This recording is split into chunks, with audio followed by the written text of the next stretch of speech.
All right, so what should you do with Disney stock if you own it? Let's trade that name in today's three-stock lunch.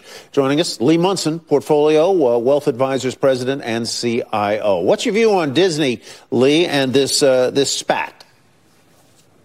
You know, I think it's a non-issue. I get it. There's a lot of old-school value players that are depressed because the stock is down. I don't like seeing the stock down. I love to see it down because it gives me the opportunity to buy more shares. Also, Disney's only one of the only stocks right now in this sort of trading no man's land we're in where I'd actually buy today with some confidence.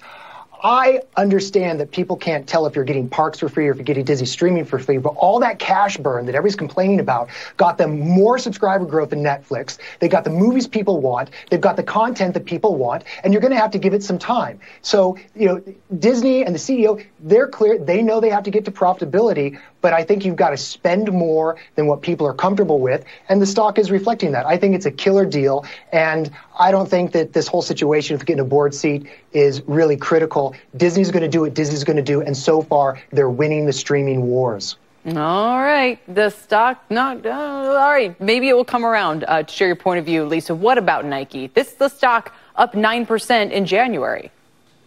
Oh, and think about what it was. I mean, kudos to everybody who is buying this stock in the general October lows. It's up like 40%, where most large growth, you know, the indexes they're up a big nothing. So this is a classic American company that's done very well. They beat estimates, but it's got a few issues. Number one, when you look at analyst price targets, it's right about where the price of stock is. So analysts haven't had time to raise their price targets. And I think, you know, that it's going to give you a little bit of, not a lot of energy on institutional ownership. But let's get to the heart of the matter.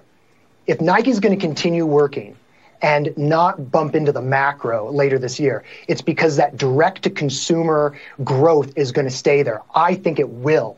I understand that people still like to go to Foot Locker to look at shoes, but the profit is in direct-to-consumer. Also, China's opening up, and on top of that, the dollar's getting weak. They sell most of the stuff abroad, so it's got a tailwind. I think you could see the stock continue for the rest of the year.